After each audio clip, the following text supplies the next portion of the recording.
Bonjour à tous. On se retrouve pour cette deuxième journée de la Master Week avec un nouvel invité, Guillaume, fondateur de Django.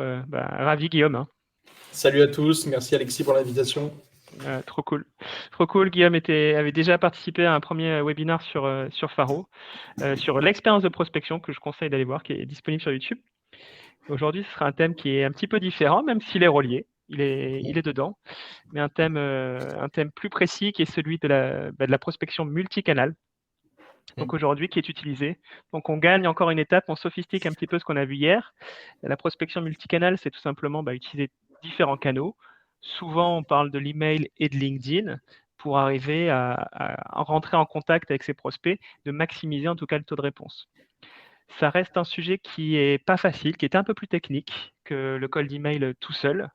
C'est pour ça que la meilleure personne pour en parler, c'était vraiment Guillaume, puisque je pense que tu as une certaine proximité avec l'un des outils stars sur ce sujet qui est la grosse machine. Ouais, tout à fait. Et l'enjeu, l'ambition, c'est en tout cas de pouvoir vous montrer quand l'utiliser. Un petit peu la question des séquences aussi, comment arriver à créer une bonne séquence, le temps qui est à respecter, les différentes actions qui sont à mener, et puis montrer réellement ce que ça fait, ce que c'est qu'une vraie séquence multicanale. Voilà. Je ne crois pas avoir trahi l'agenda, ça respecte Guillaume? Non, c'est au top, j'ai rien à ajouter, c'est parfait. Ok, super. Eh ben, je pense, si juste, j'ai oublié de poser la question, mais si vous pouvez simplement nous confirmer dans le chat que vous nous entendez bien, je parle pas dans le vide ou Guillaume va pas parler dans le vide pour. Ok, yes, top, super. Merci beaucoup. Merci Laura, Guillaume. Et évidemment, si vous avez des questions à poser, n'hésitez pas. Je vais jouer le rôle de modérateur.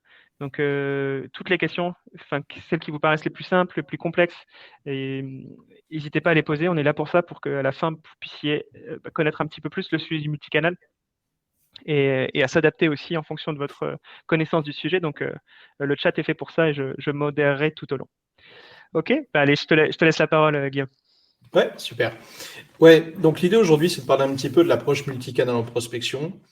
Pourquoi on va parler de multicanal? Parce que, et j'imagine que vous l'avez déjà vu à travers les précédents lives qu'Alexis a pu vous proposer, on peut faire de la prospection avec des approches monocanal classiques, email ou LinkedIn. Mais aujourd'hui, ces approches-là sont évidemment très, très usitées par beaucoup de gens, beaucoup de commerciaux, beaucoup de recruteurs, beaucoup de gens qui ont besoin de faire de l'approche directe en prospection. Et malheureusement, c'est souvent mal fait et c'est compliqué d'arriver à produire du résultat et des performances. L'approche multicanal va évidemment nécessiter de la qualité, c'est la chose la plus primordiale, que ce soit à travers la segmentation, avec des outils comme Faro ou d'autres, avec aussi l'approche de copywriting qui va jouer beaucoup. Mais l'avantage vraiment le plus important en multicanal, c'est que comme on va, au sein d'une même séquence, au sein d'une même campagne, arriver à mutualiser différents canaux en les organisant à travers différents points de touche, on va aussi se donner plus d'opportunités d'entrer en conversation. Notamment parce qu'il y a des fois des leads qui, sur certains canaux, sont moins présents. Ça peut être le cas sur LinkedIn, avec des cibles un petit peu moins digitalisées, un peu en dehors de l'écosystème tech, des PME, des ETI, qui n'ont pas forcément le réflexe d'aller converser sur LinkedIn ou d'aller engager la conversation avec des services ou des prospects. Et puis de l'autre côté, on a des fois, pour des raisons de culture, pour des raisons X ou Y, un canal qui va mieux fonctionner qu'un autre. Donc l'avantage de mettre tout ça au sein d'une même séquence, c'est se donner l'opportunité d'avoir le maximum de possibilités d'entrer en conversation, parce qu'évidemment, il s'agit toujours de ça. On n'est pas là pour vendre dans une séquence de prospection. On est là pour engager la conversation de la bonne manière, sur les bons canaux, avec les bonnes personnes. C'est bien de Donc, le rappeler ce point-là, parce que ouais. c'est hyper important. C'est vraiment le but le but d'une campagne, grossièrement, c'est vraiment d'arriver à rentrer en contact, de pouvoir commencer à initier une discussion. Jamais de vente, comme tu l'as dit, mais j'insiste sur ce point en particulier. Ouais, on peut même faire une toute petite digression là-dessus.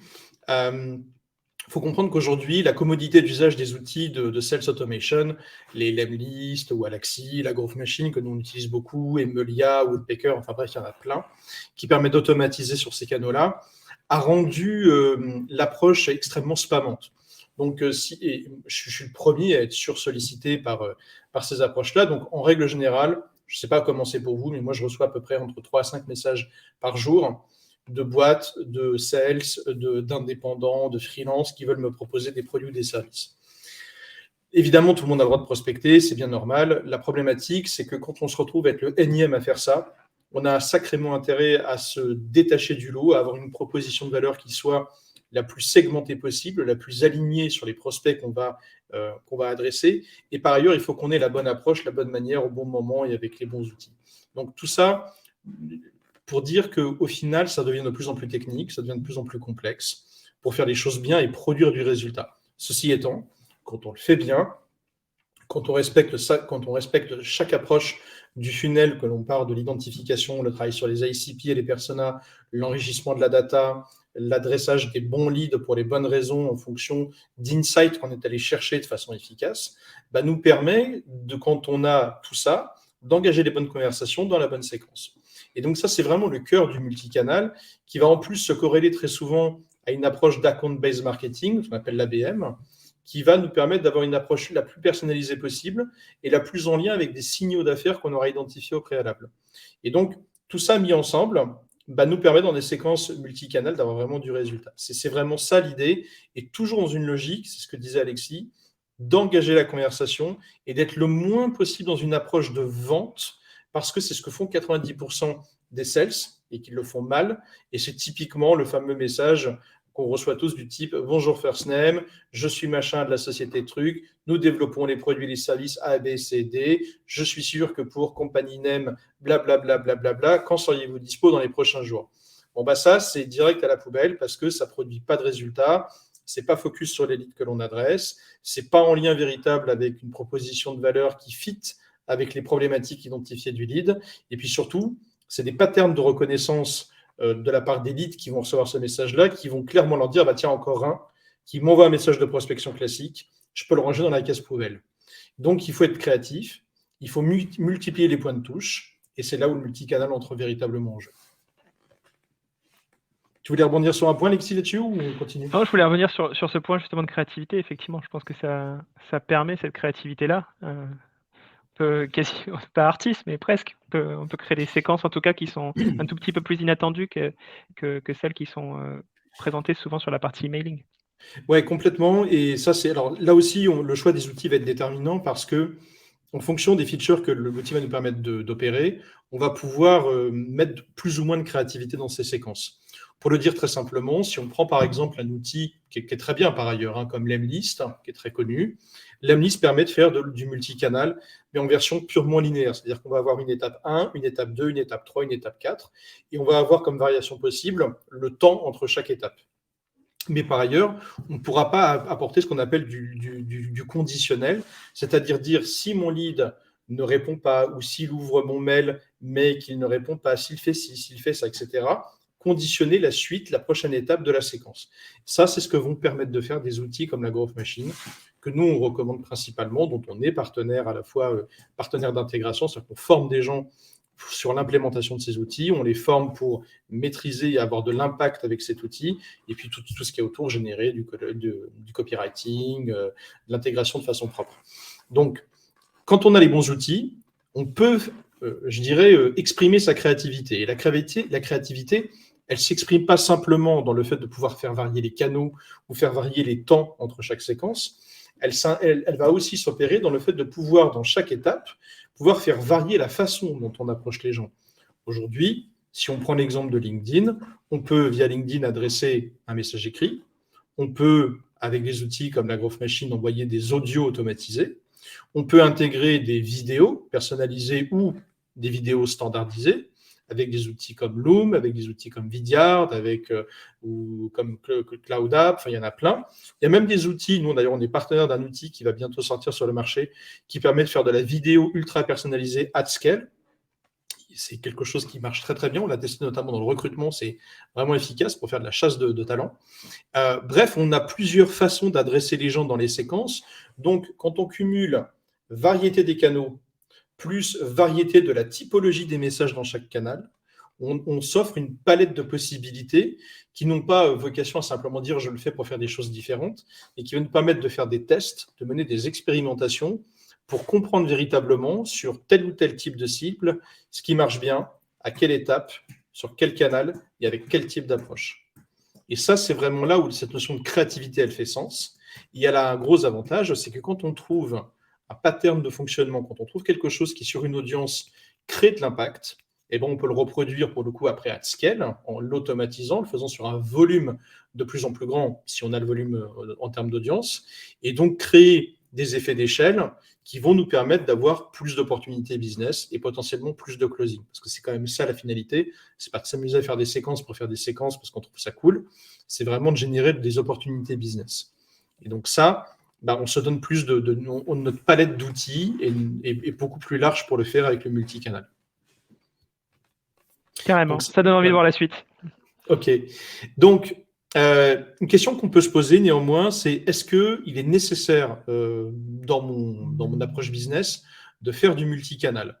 Parce que ce n'est pas forcément le cas. Il faut bien considérer une chose, c'est que, et on a nous un peu ce réflexe qui est des fois une erreur à mon sens dans l'écosystème tech, de vouloir dès qu'un outil sort, le tester, se dire que c'est une brique supplémentaire, mettre un tas de trucs et monter des fois des usines à gaz, alors que ce n'est pas forcément utile. Donc, même si nous, on est des fervents défenseurs du multicanal aujourd'hui, il faut aussi être objectif et se poser les bonnes questions en se disant aujourd'hui, quel est mon besoin?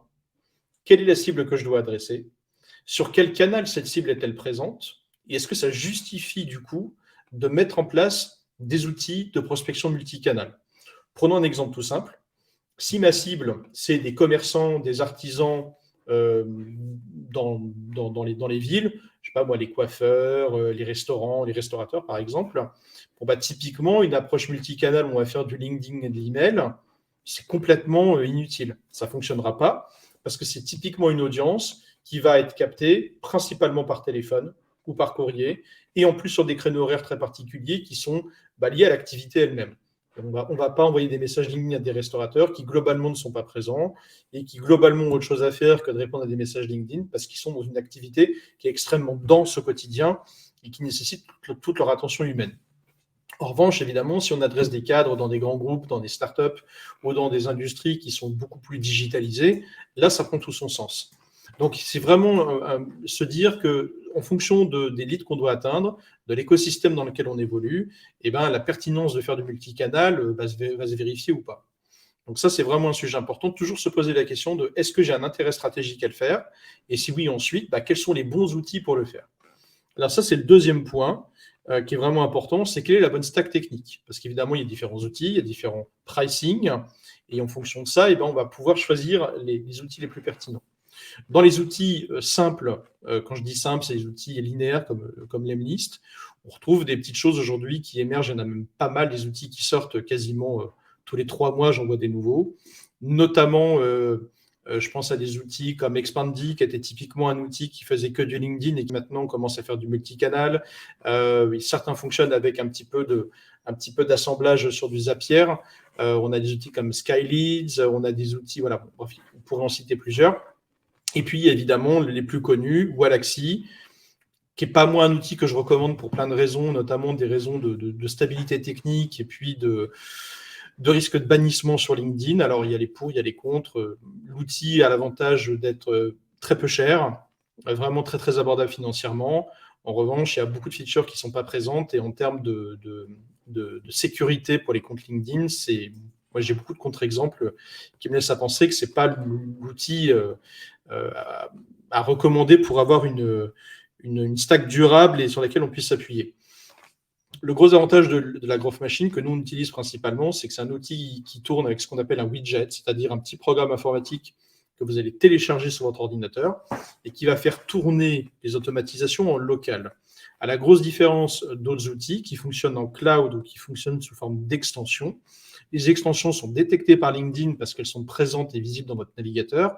Et les solutions cloud, on peut prendre Wallaxy, mais il y en a d'autres, sont souvent utilisées avec des serveurs qui sont aux États-Unis, des serveurs notamment Amazon, AWS. Et lorsque vous opérez une requête d'automatisation depuis un compte français qui passe par des serveurs qui sont basés aux États-Unis, ça se voit chez LinkedIn. Et donc, c'est aussi une des manières pour eux de détecter les gens qui utilisent les automatisations. Alors, chaque outil est en train de travailler pour résoudre ce problème-là, mais à date, la solution la plus sécurisée, c'est de passer par un widget. Et c'est pour ça que nous, on le fait, et c'est ce que propose la Growth Machine. Donc, il y a ces enjeux-là techniques, sécuriser ses comptes, puisque vous le savez, sur le papier, LinkedIn ne vous autorise pas à faire des automatisations, bien que tout le monde le fasse, et LinkedIn le sait, c'est un jeu de dupes, mais c'est surtout dans la façon de le faire qui va vous permettre d'avoir un seuil de tolérance et puis surtout de ne pas avoir des outils détectables facilement pour ne pas se faire facilement taper sur les doigts. Donc, ce que je vous propose, c'est de vous montrer un petit peu in situ comment nous, on fait du multicanal avec la Growth Machine. Je vais d'abord vous montrer l'outil un petit peu au sens large, même si je ne veux pas me focaliser sur l'outil, mais ça vous permettra de vous montrer l'approche. Et puis, je vous montrerai un petit exemple d'une séquence qu'on a faite, où on a travaillé le copywriting d'une certaine manière, et ça vous permettra de voir comment, en multicanal, on utilise cette approche-là. C'est ça. Et en ouais. plus, le point sur lequel, pour moi qui ne suis pas un utilisateur de multicanal, je n'ai jamais passé le pas. C'est intéressant vraiment de voir aussi comment tu respectes. Enfin, c'est quoi tes idées un petit peu pour arriver à respecter l'identité de chaque canal. Je suis personnellement très habitué à la partie email, aussi au message LinkedIn, mais comment on arrive à lier les deux et comment on fait en sorte d'arriver à diffuser finalement presque le même message, mais écrit d'une manière qui respecte l'identité du réseau qu'on utilise. C'est ça qui va être, qui pour moi est hyper intéressant. Alors, qu'est-ce que tu entends par respecter? Je ne suis pas sûr d'avoir compris. On a d'un côté un format email qui est du coup assez formel. Voilà, c'est quelque chose d'assez professionnel. Et de l'autre côté, un réseau social, LinkedIn. Donc, on est clairement sur de la discussion. Et donc, arriver à pouvoir... c'est l'idée en tout cas que j'en ai, mais peut-être que je me trompe complètement. Mais l'idée de justement, à travers cette séquence multicanal, de aussi respecter l'identité de ces réseaux. Ok. Alors, tu poses une question super intéressante. En fait, il faut considérer que le multicanal, c'est pas comme un système où on a plein de flèches et on va décocher toutes les flèches ensemble pour maximiser les opportunités de réponse. C'est plutôt de dire comment on va pouvoir, d'étape en étape, commencer par un canal pour basculer sur un autre à un moment, si c'est pertinent en fonction du comportement du lead dans la séquence. On peut prendre un exemple très concret. Ce qui fonctionne bien, même si ce n'est pas une science absolue, et évidemment, ça dépend des audiences et plein de choses, mais globalement, on observe, nous, qu'on a plus de résultats sur LinkedIn quand on fait un warm-up avec email, c'est-à-dire quand on préchauffe la campagne avec une première étape qui peut être, par exemple, visite de profil LinkedIn, envoi d'un email, puis envoi d'un message LinkedIn. Si tu as monté une stratégie, un scénario de copywriting qui fait sens pour justifier le changement de canal, tu peux avoir des résultats probants. Je peux prendre un exemple très concret qu'on a eu, qui était lié à une problématique métier. On avait un client qui nous avait contacté il y a un an et demi, je crois, qui adressait une cible d'experts comptables. Les experts comptables, c'est une cible très compliquée à adresser parce que c'est des gens qui sont très formels, qui n'aiment pas être prospectés, comme beaucoup, mais eux particulièrement, et puis qui sont très procéduriers, c'est sûrement inhérent à la profession. Et donc, typiquement, quand ils prospectaient cette cible-là, ils se faisaient bâcher en permanence. Comment avez-vous eu mon email? Vous n'êtes pas RGPD, arrêtez de m'emmerder avec des messages de prospection. Bref, on en avait dans tous les sens. Et quand ils sont venus nous voir, ils étaient à ce stade-là et c'était vraiment problématique. Et ils se demandaient comment faire parce qu'ils avaient la certitude qu'ils pouvaient vraiment arriver à créer de l'engagement avec la prospection, mais ils ne s'y prenaient pas comme il fallait. Et donc, on s'est servi de cette contrainte pour essayer d'en faire un avantage. Et on s'est dit comment on peut faire pour arriver à casser cette barrière de répulsion naturelle qu'ont ces types de profils, les experts comptables, pour arriver à le transformer grâce au multicanal en quelque chose qui fonctionne. Et on a testé un truc qui a très bien marché, c'est qu'on faisait une visite de profil LinkedIn, étape 1. Étape 2, on allait contacter sur LinkedIn exclusivement avec une demande de contact, si on n'était pas déjà en contact avec eux. Et on leur disait, bonjour first name, je me permets de vous contacter par LinkedIn car je souhaite vous adresser un email, mais pour des raisons RGPD et de correction vis-à-vis de vous, je préfère vous demander l'autorisation par LinkedIn. Et en fait, en faisant ça, c'est vraiment très malin. On essaie de jouer de cette contrainte pour leur dire, je sais que tu vas être très sensible à ça. Je sais que tu ne veux pas être emmerdé sur ta boîte mail pour des questions RGPD, pour un tas de choses.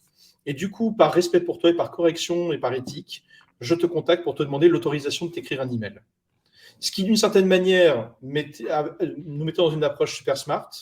Du coup, permettait d'ouvrir la conversation parce qu'une fois sur deux, les mecs disaient oh, écoutez, oui, bien sûr, pourquoi pas, mais c'est à quel sujet? Et du coup, le sales se retrouve dans une position non plus de pitch, mais de réponse à une demande. Carrément. C'est vraiment très malin.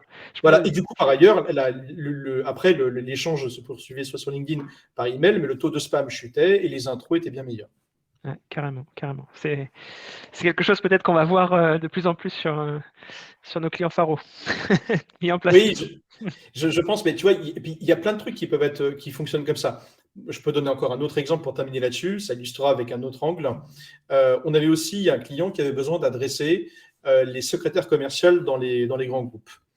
Pourquoi? Parce que c'était c'était une boîte qui travaillait dans le voyage d'affaires et qui vendait de la location de véhicules d'affaires. Et donc, on savait que typiquement, soit dans les très grands groupes, c'était les acheteurs ou les services achats, mais dans plein d'autres sociétés, c'était les secrétaires commerciaux, hommes ou femmes. Et donc, c'était compliqué de les adresser parce que d'abord, c'est des profils peu digitalisés, donc on ne les retrouve pas beaucoup sur LinkedIn, dans des boîtes plutôt conventionnelles, donc peu écosystème startup. Et en plus, on retrouvait très difficilement, mais avec des techniques très avancées, d'OSINT, on n'arrivait pas à retrouver leurs coordonnées, donc c'était compliqué.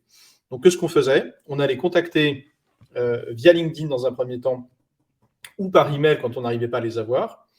On contactait les N+1 probables de ces profils-là, en leur disant bonjour monsieur machin, bonjour madame truc, je vous contacte car je cherche à joindre la personne qui gère telle problématique dans l'entreprise. Je sais bien que ce n'est pas vous, mais je n'arrive pas à trouver la personne qui s'en occupe. Je suppose que c'est probablement votre secrétaire.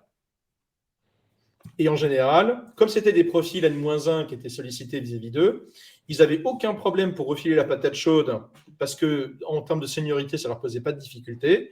Et ils leur disaient oui, bah, pas de souci, il faut contacter madame machin qui est à tel poste et voici ses coordonnées. Et du coup, nous, on rebifurquait, donc tous les leads qui répondaient, on les poussait dans une seconde campagne. Pour le coup, qui n'était pas forcément LinkedIn si nous les donnait, email si on les avait, ou les deux, pour leur dire bah, bonjour, je vous contacte de la part de machin, votre responsable commercial ou votre responsable ceci, qui m'a conseillé de vous contacter pour échanger sur tel sujet. Et comme le profil avait plus de seniorité en intro, eh ben, ça crée un petit hack pour débloquer l'ouverture à la conversation parce qu'elle se sentait un peu obligée d'accepter un call qui était en connexion avec leur N+1. Et c'est très bien parce que les deux exemples que tu as présentés déjà sont très malins, félicitations. Et je pense que ça permet de voir que finalement, ça ne dépend pas de l'outil, c'est Non, vraiment du bon sens. C'est du bon bien sens sûr. et c'est vraiment du gros entre guillemets là-dedans, parce qu'on va utiliser quelque chose qu'on ferait pour une personne. Je pense que si on avait cherché à contacter une secrétaire ou un secrétaire en particulier, on aurait peut-être utilisé ta technique, mais là, tu permets de la rendre possible à une échelle qui est plus importante. Et idem pour le sujet des comptables. Pour avoir fait déjà une campagne sur eux, je comprends complètement ce que tu disais sur la partie RGPD, sur la partie capacité à accepter un email de quelqu'un qu'on ne connaît pas, qui est très faible. Et si j'avais mis ça en place, je pense que ma campagne aurait probablement été très, très, très, très, très différente. Donc, merci pour ces deux astuces et je pense qu'on peut y penser pour d'autres, quoi. C'est Ouais, et typiquement, changement d'état d'esprit. exactement, et tous les profils qui sont un peu touchy, comme ça, les experts comptables, mais aussi les DSI, les services compliance, tous les profils qui sont très à cheval sur la réglementation, bah, du coup, il faut faire d'une contrainte un avantage et essayer de les attaquer en disant bah, voilà, je sais qu'il y a ça, mais voilà, disclaimer, je ne veux pas venir te spammer, du coup, dis-moi quel est le meilleur canal pour entrer en conversation. Et ça crée un switch mental qui casse le côté je t'appelle pour te parler d'un truc et blablabla. Ouais, si on veut juste le théoriser, je pense que ce que ça signifie aussi, c'est que ces personnes ne refusent pas la prospection. Ce qu'elles refusent, c'est la partie j'ai pas donné mon accord. Donc, en Alors, soi. ouais, je suis pas totalement convaincu. Je me suis posé la même question. Je crois qu'en fait, en faisant ça, on crée une interruption de pattern Ok. qui en fait, fait faire un switch à la personne où elle oublie que tu es en train de la prospecter parce que du coup, elle est focus sur le fait que tu prends le soin de lui demander l'autorisation d'entrer en conversation avec elle. Et du coup, ça décorrèle l'approche de prospection qui se transforme par j'ai envie de parler avec vous, mais je ne veux pas le faire de la mauvaise manière. D'accord. Ok, Et en très fait, bien. ça permet, c'est un peu la même logique que quand on voit un email. Quand on voit un email, la première étape, c'est de passer la barrière de l'objet pour que la personne ait envie d'ouvrir l'email. Étape 1. Si elle ouvre l'email, elle va découvrir le contenu et le contenu peut être complètement décorrélé de l'objet d'ailleurs. On se rend compte en faisant pas mal de tests que tu peux faire un objet qui n'a rien à voir avec le contenu. Des fois, ça crée beaucoup plus d'ouverture. Et dès l'instant où les gens ont ouvert l'email, ils ont oublié l'objet. Mm. Donc, il faut aussi comprendre comment la psychologie humaine fonctionne parce que c'est clairement ça qui crée les ouvertures à la conversation. Les outils ne sont que des moyens mis à disposition de la créativité et de la stratégie que tu vas mettre en place. Mais la différence, c'est que le faire en multicanal te permet d'avoir un éventail de possibilités en fonction des comportements d'élite dans la séquence. Yes, carrément. C'est vraiment ça la différence. Carrément. Est-ce que ça te tente qu'on rentre dans une séquence, comme ça fait bientôt presque 25 minutes, le temps forcément passe, et de voir de rentrer dans le concret, même si ces 2 exemples étaient forcément. Yes, ce qu'on va faire, c'est que je vais peut-être pas montrer ce que j'avais prévu de montrer, mais je vais rentrer plus dans quelque chose de très visuel. Alors attends, toc, je vais rentrer sur mon compte LGM. Ok, le partage. Partager l'écran, fenêtre. Je te confirmerai quand on... Ok, onglet Chrome. Ok. Est-ce que vous voyez c'est en train de charger, et oui, c'est bon, je te le confirme. Ok, super. Donc là, on est dans la Growth Machine. Je ne vais pas vous faire une démo de l'outil, mais simplement, voilà, ça permet de faire du multicanal. On a là ici des templates. Là, on a des campagnes qui sont actives ou passées. Et là, on a des campagnes qui sont en test. Ok. Là, on a derrière un inbox qui permet, et c'est une des forces de l'outil, de pouvoir directement répondre depuis la Growth Machine, soit par email, soit par LinkedIn, depuis l'outil, avec notamment des messages templates, donc des messages préécrits qui permettent de gagner du temps quand on a souvent les mêmes questions ou les mêmes retours des leads qu'on a contactés. Hyper pratique. C'est ce que faisait notamment un peu Piwa, qui était un outil proposé par Walaxy à l'époque, qui était gratuit, qui maintenant ne l'est plus. Donc, on a un onglet où on voit toutes ces stats. On a là un onglet pour... Pardon, je vais boire un petit peu d'eau, je me casse la voix. Ouais, en tout cas, on voit les différents onglets, modules qui existent. Voilà. Ici, on a nos leads qu'on peut importer dans l'outil de 2 manières différentes. Soit directement se connectant à son compte Sales Navigator et en important une liste. Ça, c'est la formule la plus simple et la plus classique, mais qui néanmoins, de mon point de vue, est à moduler parce qu'elle ne permet pas de vraiment trier dans les résultats de recherche de Sales Navigator les faux positifs qui, des fois, se cachent dans les fonds de liste. Et donc, oui. Nous, on va préférer faire un import CSV à partir d'un fichier constitué qu'on a cleané, qui est aux petits oignons, et qui peut être notamment amélioré et très bien enrichi par des outils comme Faro. Voilà, ça, ouais, carrément. Le petit disclaimer. La petite pub à cet endroit-là. Effectivement, dans les exports que vous possédez depuis Faro, vous avez pour la plupart des prospects une URL LinkedIn et puis l'email pour les prospects pour lesquels Drop Contact a pu trouver l'email. Ces 2 informations-là vous permettent de faire du multicanal en utilisant LinkedIn et l'email complètement, sans aucune limite. Exactement. Voilà, bon, après, c'est les settings, tout ça, c'est pas très intéressant en ce qui nous concerne. Alors, comme on crée une séquence multicanal, on va le faire from scratch. Ce que j'aime bien dans la Growth Machine, c'est qu'on a ici, on part d'un point de départ qui est start. Alors, on pourrait utiliser, voilà, ici, je remonte. Attends, j'ai fait un truc à la con. Voilà. Donc là on a le workflow avec. Voilà. Okay. Oui. En fait, là, c'est tout ce qu'on peut faire dans la campagne, mais on n'est pas obligé d'utiliser ce petit module-là. On peut très bien le faire en partant d'ici, ce qui est super cool. Donc, par exemple, mon point de démarrage, c'est de dire, OK, ça commence et ensuite, qu'est-ce qui se passe? Et là, alors, je vais essayer d'agrandir un petit peu si ce n'est pas assez grand. Vous voyez bien? Ouais, très bien. C'est bon pour toi? Bon, ouais. OK. Donc là, en fonction de ce qu'on souhaite faire, on a plusieurs possibilités. On pourrait très bien se dire, schéma assez simple et classique, je commence par une visite de profil. Et puis ensuite, en fonction de, soit simplement j'ai envie de mener une action directe derrière, ou condition si, par exemple, la personne a visité pendant les 7 jours qui suivent, visite mon profil en retour, à ce moment-là, je lui fais une demande de mise en relation. Alors, je pourrais très bien dire, c'est pas 7 jours, mais c'est par exemple 4 jours, hein, on fait ce qu'on veut. Et là, ce que tu disais, Guillaume, c'est qu'en tout cas, la première étape, parce que on arrive dans une séquence, on n'a jamais fait, on se pose la question de savoir ce qu'on... Pour avoir vécu un petit peu ça, pour avoir testé la grosse machine, au départ, j'avais l'impression, je ne savais pas si j'allais faire une bêtise ou pas, pour être complètement franc. Donc, la première chose qui est présente, ce que tu conseilles, c'est de commencer par la visite de profil. C'est ça pas nécessairement. Là, je montre quelque chose qui est un schéma simple et classique, qui souvent va être utilisé. Ce n'est pas forcément ce que moi, je vais faire, mais je vais te montrer la différence.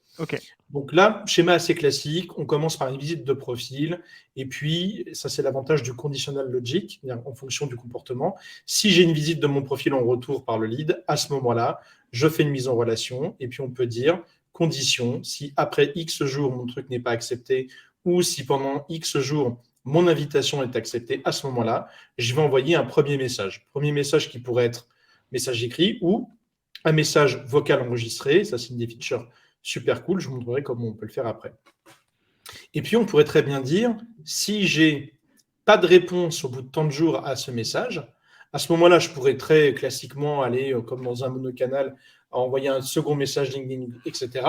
Mais moi, dans une logique multicanal, ce qui m'intéresse, c'est peut-être de switcher un moment en me disant, tiens, cette personne ne répond pas. Est-ce que c'est parce que c'est le mauvais canal? Est-ce que je n'aurais pas un intérêt à tester à cette étape-là l'email, par exemple? Et là, on pourrait très bien dire, après X jours, si je n'ai pas de réponse, si, as attributes, ça veut dire si j'ai réussi à récupérer, en l'occurrence là, l'email pro, à ce moment-là, si la réponse est oui, j'ai récupéré l'email pro, à ce moment-là, j'envoie un email. D'accord? Et je switch de canal. En revanche, si je n'ai pas réussi à récupérer l'email pro dans mon enrichissement, mais que par contre, as attributes, j'ai récupéré, je prends un exemple au hasard, Twitter, j'ai son compte Twitter. Si la réponse est oui, je pourrais très bien dire, je vais en étape 1 le follow tout de suite et ensuite lui envoyer un DM, un message direct. C'est quelque chose que tu as déjà testé, la partie Twitter? Parce que j'ai l'impression que c'est très US, entre guillemets. C'est très US ou c'est très segmenté sur des audiences particulières. Mais j'aurais très bien pu dire, allez, Twitter, c'est pas pertinent. En France, on utilise très peu Twitter. Dans notre cas, B2B, c'est pas très intéressant. OK, prenons autre chose. On va dire, OK, j'ai récupéré son numéro de portable.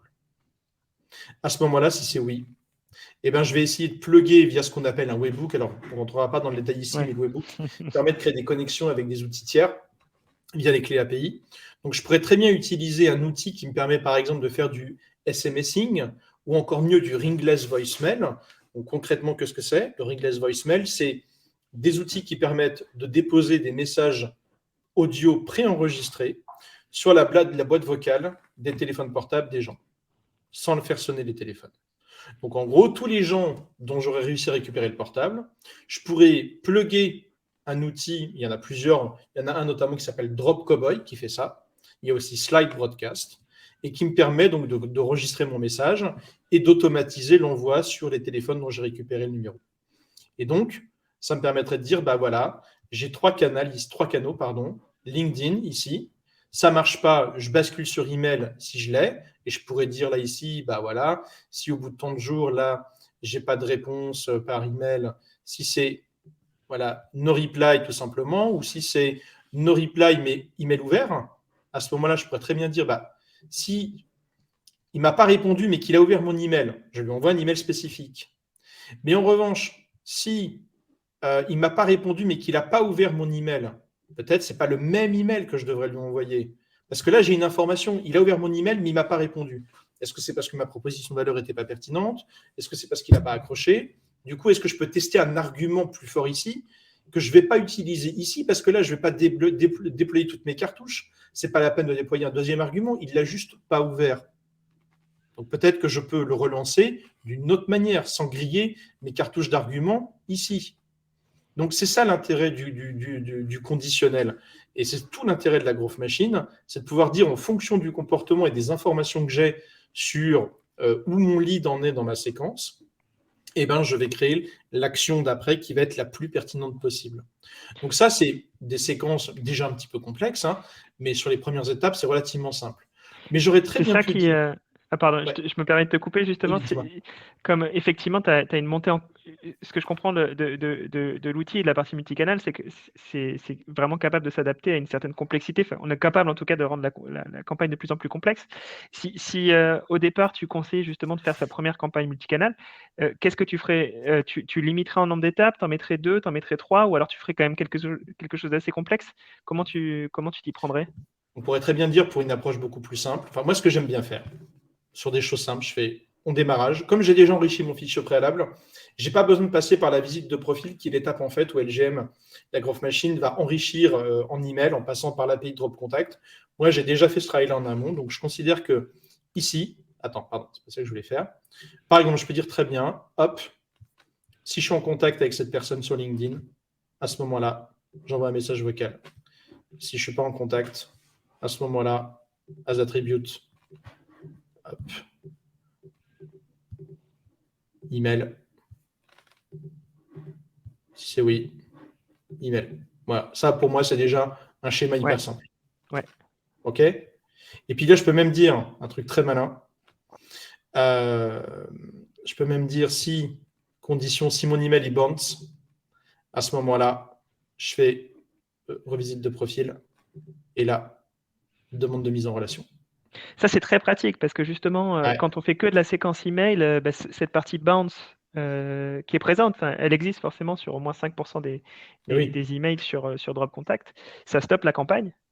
Alors que là, avec le multicanal, ça nous permet de rebasculer sur du LinkedIn quand on possède le profil LinkedIn et donc de ne pas arrêter forcément cette prospection. Exactement. Et pour donner une idée de ce que ça peut donner, alors il y a différentes approches, mais je vais vous montrer des séquences. Alors évidemment, on va montrer des séquences qui ont bien marché parce que sinon, c'est pas cool. Il y a de tout. Franchement, Non, on sait tous, sur la prospection, il y a des choses qui sont des tests. Tout ne peut pas fonctionner. Non, bien sûr. C'est normal. Mais c'est pour montrer ce que ça peut permettre de faire. Jusqu'où ça peut aller, ouais. Jusqu'où ça fait partie, là, ce que j'ai montré, ça fait partie des meilleures séquences qu'on a eues, en plus sur des audiences en volume. Donc là, par exemple... Avec 52% de réponse, ouais, on est pas mal. Sur 1154 personnes. Ouais. Parce que faire du 30 ou 40% de reply sur 100 personnes, c'est déjà pas mal.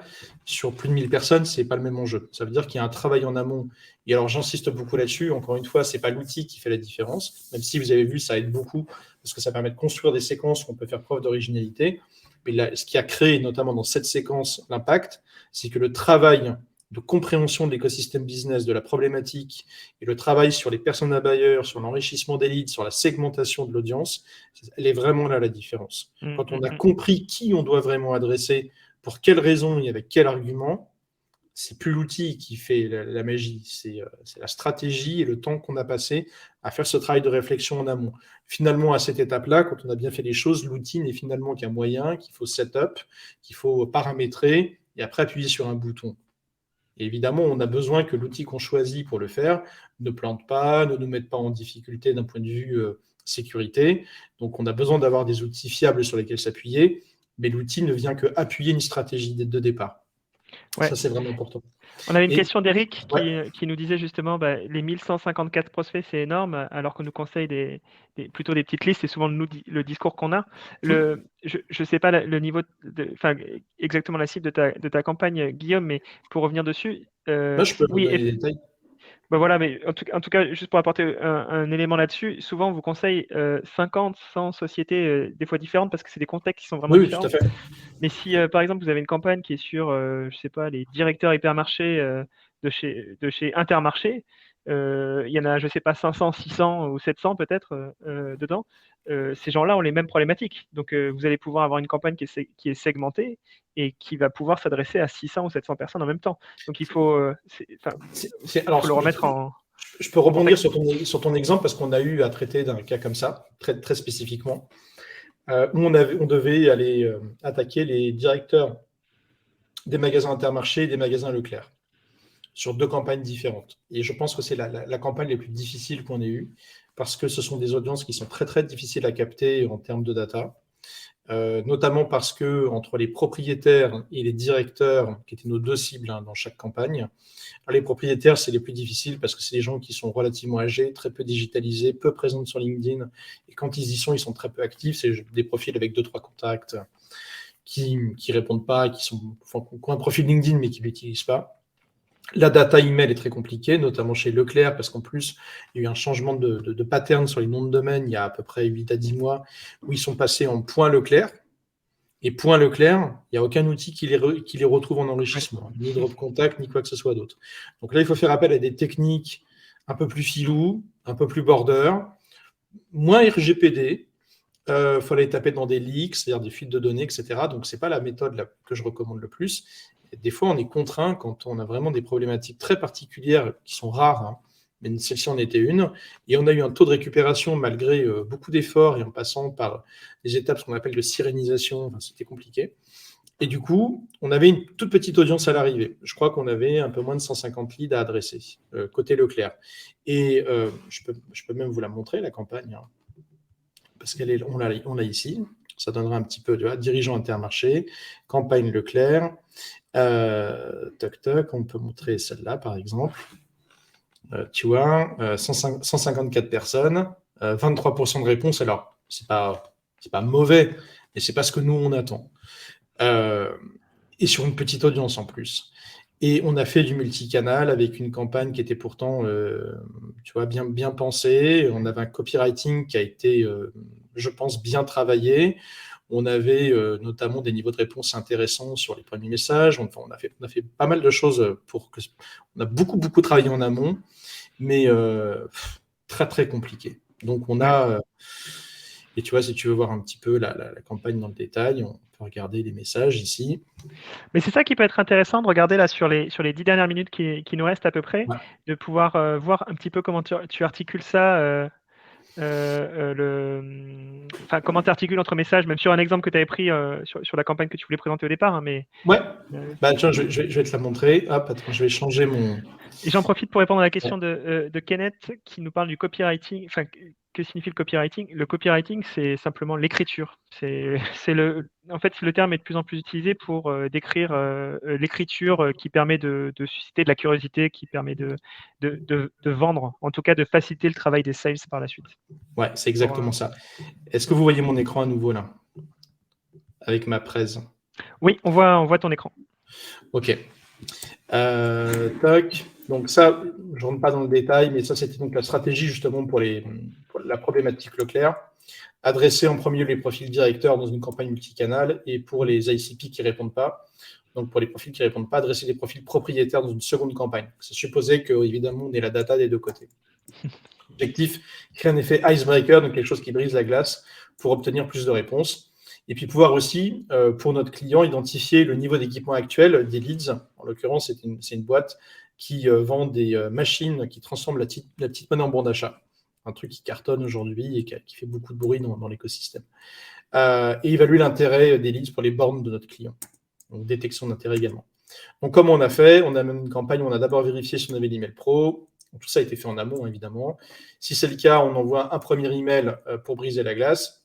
S'il n'y a pas de réponse au bout de 2 jours, un deuxième email. S'il n'y a pas de réponse au deuxième email, si on a le compte LinkedIn, si c'est non, on envoie le troisième email. Par contre, et donc s'il n'y a pas de réponse à ce troisième email, à ce moment-là, on envoie un email sur l'email secondaire quand on en avait récupéré un deuxième, parce que des fois, il y avait des emails secondaires qui étaient liés à des emails de coopératives auxquels les leads étaient reliés parce que chez Leclerc Intermarché, il y a des coopératives de regroupement, enfin, c'est un peu compliqué. Donc, on avait des fois un email secondaire, et donc dans ces cas-là, si on n'avait pas de réponse aux 3 messages, on essayait en troisième étape sur un autre email. Par contre, si ça bounce et qu'on a le compte LinkedIn, si c'est non, on ne peut rien faire. Et si on a le LinkedIn, si c'est déjà en contact, si c'est oui, on lui envoie un message. Si ce n'est pas le cas, on lui fait une demande de mise en relation. Et si pendant les 7 jours qui suivent, il accepte, boum, on lui envoie le premier message. Si on n'a toujours pas de réponse à ce premier message, on lui envoie un deuxième. Et puis, s'il n'y a pas de retour au troisième message, on envoie d'un troisième. Et s'il n'a toujours pas répondu au troisième message et qu'on a l'email secondaire, on teste l'email secondaire avec le dernier email ici. Voilà. Ce qui nous permet d'avoir à la fois une approche email avec deux points de touche, c'est-à-dire 2 emails différents potentiellement, et une approche LinkedIn, ce qui donc nous fait une approche globale multicanal. Carrément, donc ça a été notre stratégie. Et côté copywriting, là, on a essayé de travailler sur cette partie, notamment Icebreaker, avec une structure qu'on appelle AIDA, attention, intérêt. Et là, nous, on a rajouté Vanity et Action. Donc l'idée, c'est de dire, là, en passant récemment par votre centre Leclerc et là, c'était de l'endroit géographique, je ne crois pas avoir noté la présence d'une bande de transformation de pièces en bon d'achat, pour essayer de provoquer un petit peu l'attention du directeur avec un argument concret qui est lié à son enseigne. On lui dit, j'ai pensé que le sujet pourrait vous intéresser, car pour les autres Leclerc que nous équipons déjà, donc là, on crée de la réassurance en lui disant, on a déjà des clients chez Leclerc qui utilisent notre solution et ils sont très contents. Et les résultats sont super positifs. Donc, on utilise un argument d'autorité et un argument qui est lié au contexte business, notamment l'inflation. On lui dit, dans le contexte inflationniste actuel, j'imagine que redonner du pouvoir d'achat à vos clients, c'est un vrai enjeu. Et ça avait créé pas mal d'impact. C'est pas mal parce que ça nous permet de réviser ce qu'on a vu hier aussi sur le premier point qui était sur le déclencheur. On voit que le déclencheur est vraiment personnalisé, qu'il explique, en tout cas qu'il y a un contexte qui met en valeur. Bref, il y a pas mal de choses qui sont déterminantes. J'en profite aussi pour une question. Ouais, L'approche sur le multicanal, telle que tu l'as montré, mais c'est souvent j'utilise un nouveau canal, pardon, à partir du moment où le premier me bloque. Mais est-ce que c'est parce que c'est pas bien de mêler directement dans une séquence de l'email et du LinkedIn ça ou peut. ça peut, ouais, il y a pas de limite par rapport à ça en tout cas. Ok, Bien sûr, en fait, c'est toute une question de stratégie à partir des datas qu'on a collectées en amont. Nous, d'accord. on s'attendait sur cette campagne-là des difficultés parce qu'on savait que c'était très compliqué. Donc, on s'est dit, il faut créer des effets rebonds en fonction du niveau de réponse que l'on reçoit. Et comme on a l'expérience d'une campagne qui marche ou qui performe pas, on sait très bien que dans les premiers messages, si on n'a pas un niveau de reply qui est à X%, ça veut dire que ça fonctionne pas. Et donc ça, on peut, quand on monitore, c'est-à-dire quand on suit la campagne au quotidien, on peut regarder, voir ce qui se passe. Ça nous permet aussi de faire des expériences là-dessus et comprendre si véritablement le fait de switcher à telle étape d'un canal à un autre va nous permettre de créer un impact plus fort. Donc, c'est sur cette séquence-là, on avait des enjeux à ce stade-là. Mais il y a d'autres types de campagnes pour d'autres problématiques où là, on n'a pas besoin de faire ce genre d'expérimentation parce qu'on sait que les deux canaux fonctionnent. C'est juste qu'il y a des enjeux de copywriting et des enjeux de pouvoir adresser sur plusieurs canaux en même temps pour maximiser la visibilité des messages. Parce qu'il y a des industries où les gens sont surchargés d'emails et où on a de grandes chances, si les emails ne sont pas lus dans la première partie de la matinée, que ça passe à la trappe. Et du coup, il faut switcher de canal. Mais ce n'est pas les mêmes raisons. Tu vois ce que je veux dire? Ouais, carrément, carrément. C'est une question de Rosalie Ouais. qui nous demande quel était ton custom attribute 3 qui est présent dans l'objet. C'est une personne, en C'est l'occurrence le la nom d'une personne personne, qu'on ouais. avait prévu de contacter. Ok. Comme on adresse les directeurs, là le petit argument, mais c'est ce que je vais expliquer après, on crée un effet de vanité en valorisant la position du directeur en disant j'avais initialement prévu de contacter en gros le propriétaire de l'enseigne, ton boss. Donc là, on met le nom de la personne, puisqu'on l'avait dans nos fichiers. On connaissait le propriétaire de l'enseigne, donc le franchisé, d'une certaine manière. Puisque souvent, les gens qui dirigent les magasins Leclerc ne sont pas ceux qui les possèdent. C'est très rarement le cas. Il y a un propriétaire qui est le président de l'entreprise, qui a en gros acheté une licence pour faire de l'exploitation avec Leclerc et qui est relié à la centrale. Et puis, il met en place un directeur et des équipes. Donc, on lui dit, voilà, j'avais prévu de contacter ton boss. Sous-entendu, j'ai son contact, mais j'ai pensé que c'était toi qui t'occupais de ça. Ouais, Et j'ai c'est très pensé, bien. voilà, On voit encore la partie psychologie, le fait de se poser la question de comment l'information va être reçue par son prospect. Je pense que c'est vraiment ce qui est exactement. commun entre ton travail sur la partie écriture et ce qu'on a pu voir dans le premier webinaire avec Alexandre. C'est ce qui est au cœur. Vous avez une bonne segmentation au départ. On se pose la question d'arriver à construire un workflow, enfin, un ensemble d'actions qui puisse être cohérent. Mais surtout sur la qualité des messages, c'est comment il va être reçu par votre prospect. Ça, C'est ça, c'est et ça ramène aussi un sujet fondamental. sur le copywriting, dont on pourrait digresser très longtemps, mais là, on n'a peut-être pas le temps. C'est-à-dire qu'en fait, dans un En copywriting, prochain. voilà, pour le prochain, avec grand plaisir. C'est de dire qu'en fait, chaque phrase doit vraiment avoir un sens et un objectif. Souvent, j'observe que les gens qui font des messages en prospection remplissent un petit peu le vide au milieu d'arguments et de choses pertinentes, mais qu'on doit toujours se poser la question, c'est est-ce que ce que j'écris à chaque phrase est utile? Est-ce que ça a créé de l'impact? Est-ce que c'est nécessaire? Ou est-ce que c'est du bruit? Il faut avoir une approche très radicale là-dessus, ça ne veut pas dire qu'il faut mettre 3 mots, mais ça veut dire que tout ce qui est inutile, il faut le retirer. Voilà. On a une Carrément, tendance en carrément. France à vouloir faire de l'élégance et être un peu À pompeux, disserter. disserter, et voilà. Mais ce n'est pas l'objet en tout cas. Dans le deuxième message, quand ça ne répondait pas, on lui disait voilà, en complément, donc là on essaie d'amener de la réassurance avec une structure de réassurance d'avantages et d'actions. On lui dit voilà, on donne un peu plus de contexte, on crée un climat de réassurance en prenant appui sur un reportage média qui a eu lieu dans le journal de 20h de France 2, qui est quand même pas rien. Et on lui dit regarde cet extrait dans lequel telle personne de notre boîte et telle personne était récemment interviewée dans un magasin Leclerc de Levallois. Donc on met un truc très très précis pour dire Si jamais tu vas aller te renseigner auprès du mec qui est chez Leclerc à Levallois, il pourra te parler de ce qu'on fait. Ça montre que c'est pas du flanc, que ça s'appuie sur des vrais arguments d'autorité, et ça lui permet aussi de contextualiser l'offre et à travers notamment un reportage. Et puis là, on fait quelque chose d'un petit peu, pour le coup, qui est un peu commercial. C'est pas forcément ce que moi j'aurais fait, mais c'était une exigence du client qui voulait absolument qu'on mette en avant les avantages. Typiquement, moi, c'est pas quelque chose que j'aurais forcément fait, parce que moi, j'ai un principe, c'est que en outbound, en prospection, c'est pas de bras, pas de chocolat. Si tu veux pas en savoir plus, j'ai pas de raison de te donner des arguments. C'est à toi de me demander, parce que ça me permet de valider que tu as un intérêt. Si tu n'as pas validé d'intérêt, je ne vais pas te donner des éléments qui sont pour moi des cartouches que je peux déclencher à un autre moment. Mais en l'occurrence, là, on est aussi contraint par les demandes du client. Donc, on a essayé de le traiter du mieux qu'on pouvait. Donc, on met l'accent sur les avantages et les bénéfices de la solution, truc très classique. Et on termine par un call to action impactant en disant, est-ce que ça t'intéresserait de faire un test in situ dans ton magasin ? Voilà. On laisse planer le doute que peut-être c'est peut-être gratuit, peut-être c'est pas gratuit, on ne le dit pas, mais en tout cas, on lui demande concrètement.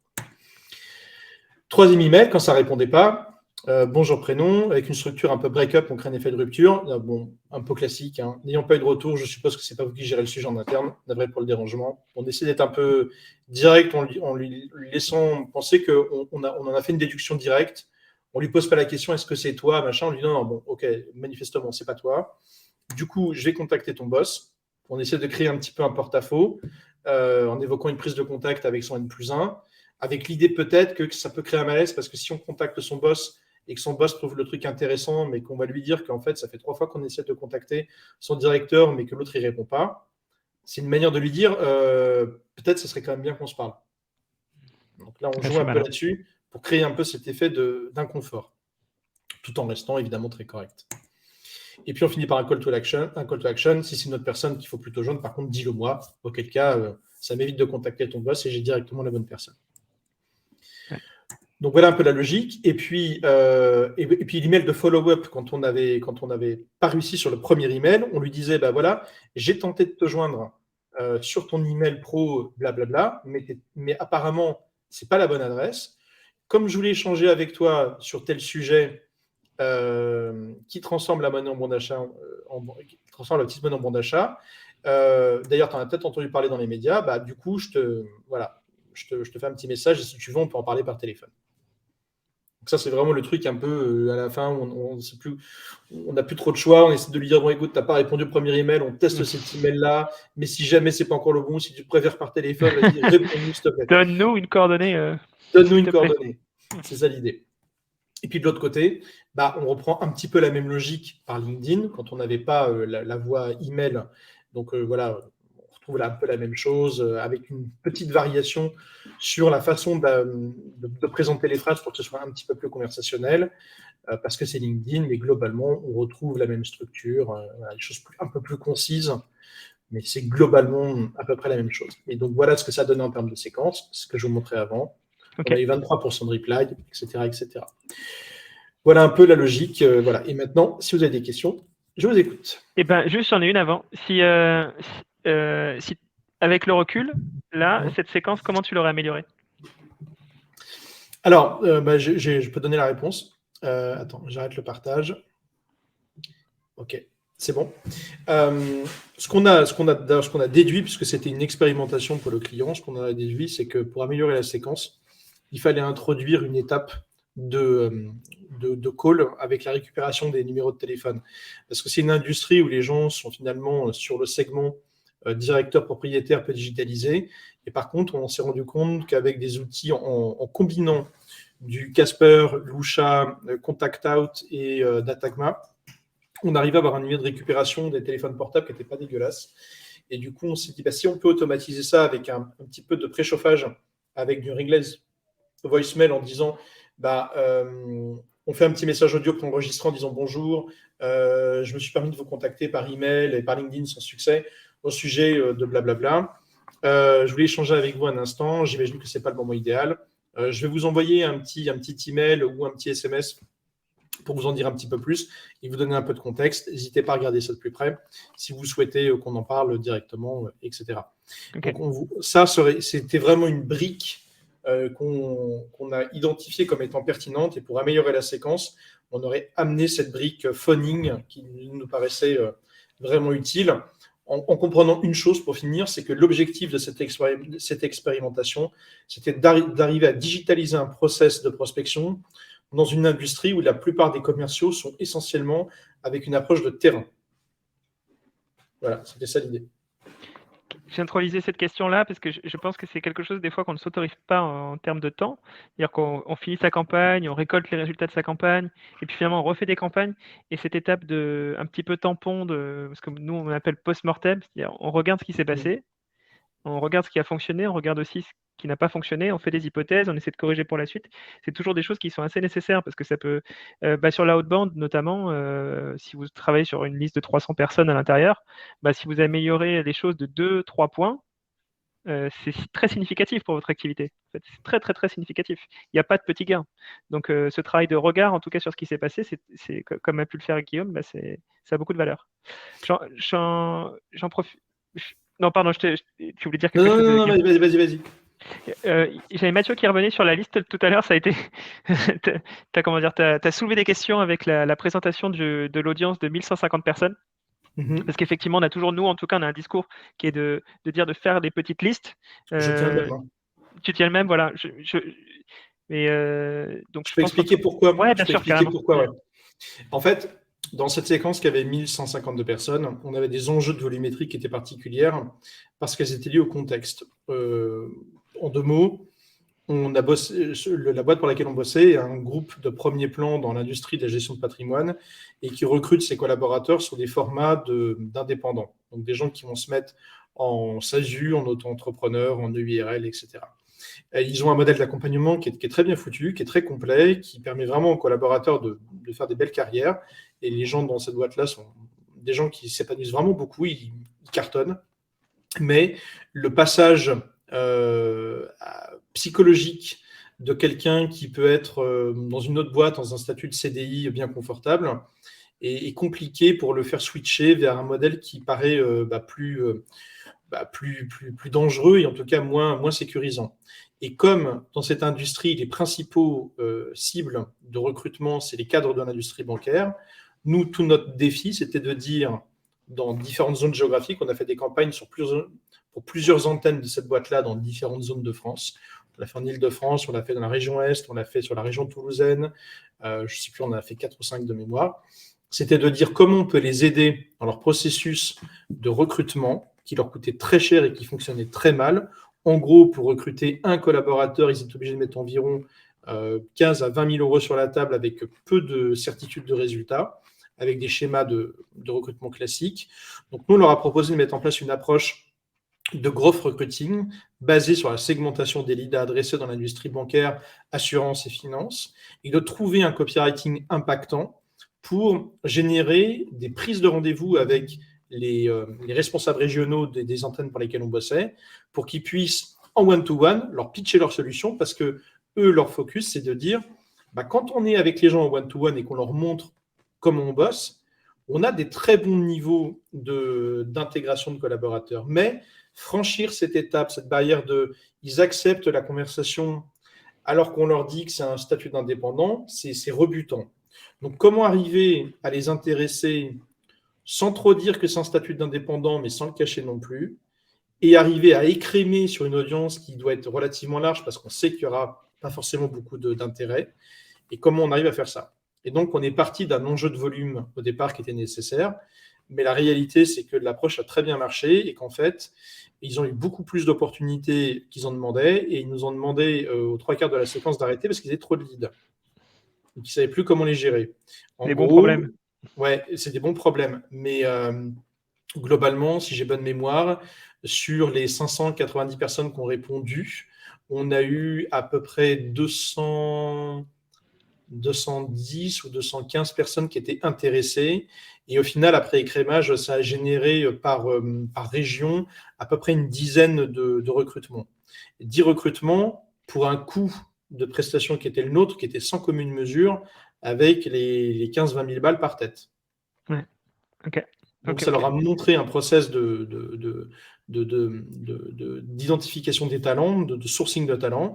Et donc après, ce qu'on a fait, c'est qu'on les a aidés à implémenter ça en interne pour qu'ils sachent le faire par eux-mêmes. Au top.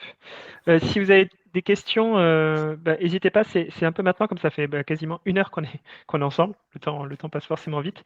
J'en profite aussi, comme il y avait la question qui venait d'Eric, si certaines personnes ont envie de rentrer en relation avec toi, de te poser des questions ou de profiter de toute ton expertise, comment ils peuvent le faire, Guillaume? Qu'est-ce que tu conseilles? LinkedIn. LinkedIn. Première étape, donc as attribute, LinkedIn profile, et puis bam. Ouais, toutes les demandes entrantes sur LinkedIn, je les regarde. Je les accepte en général, sauf quand je sens vraiment qu'on va tout de suite me vendre un truc.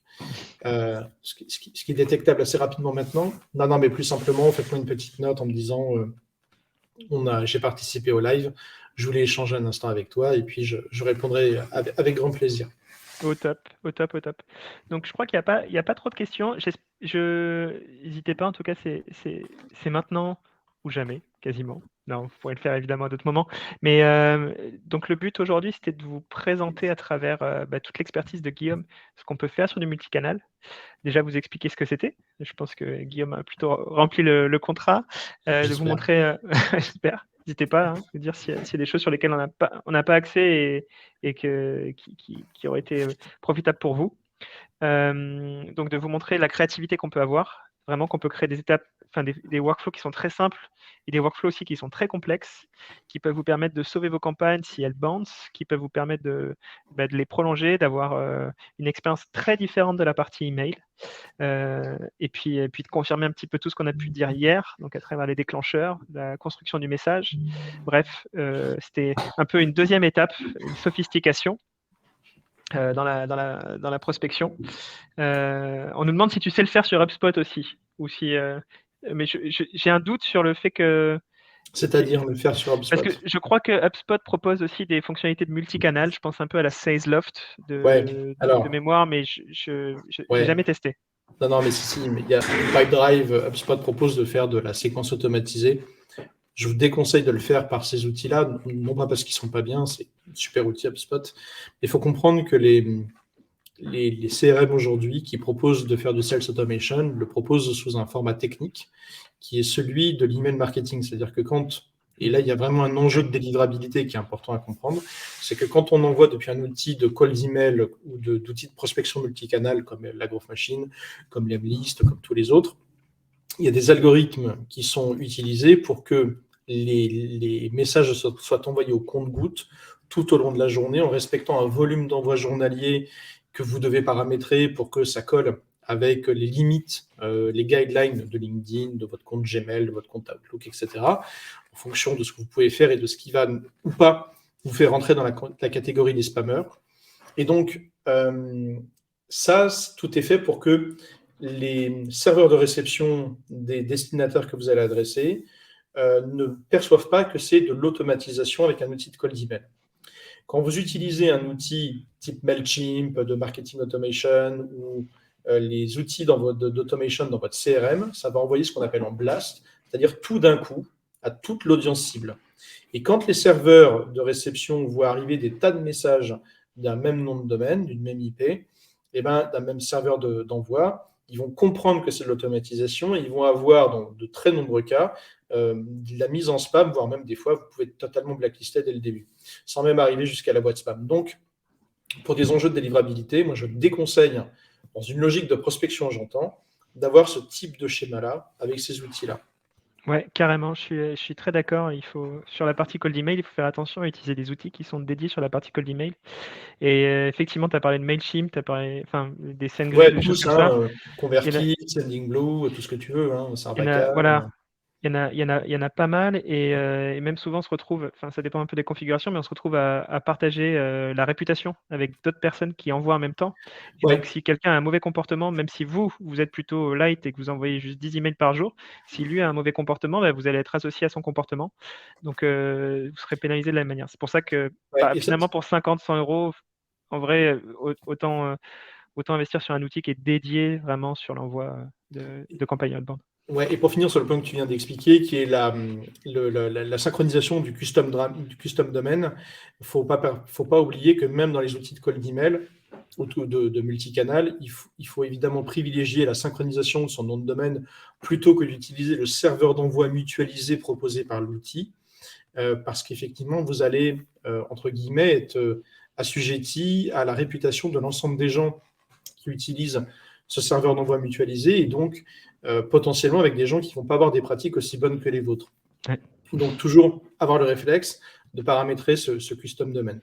Et plus globalement, ce que j'ai envie de vous dire, c'est qu'il faut faire aussi attention, parce qu'il y a, comme l'approche multicanal automatisée est devenue très, très populaire, il y a plein d'outils dont ce n'est pas forcément l'expertise métier qui commencent à proposer des solutions qui, pour les novices et peut-être pour des boîtes plus traditionnelles, qui nativement pourraient faire confiance à ces outils, vont utiliser des solutions qui ne sont pas adaptées. Je pense notamment à Nomination, je suis désolé pour le disclaimer, mais qui aujourd'hui propose une solution de cold email, mais qui est complètement en dehors des clous techniques de ce qu'il faut faire. Donc, il faut vraiment se dire que c'est un métier à part entière de faire de l'outbound et qu'il y a des outils qui sont vraiment spécialisés pour ça. Faites le bon choix.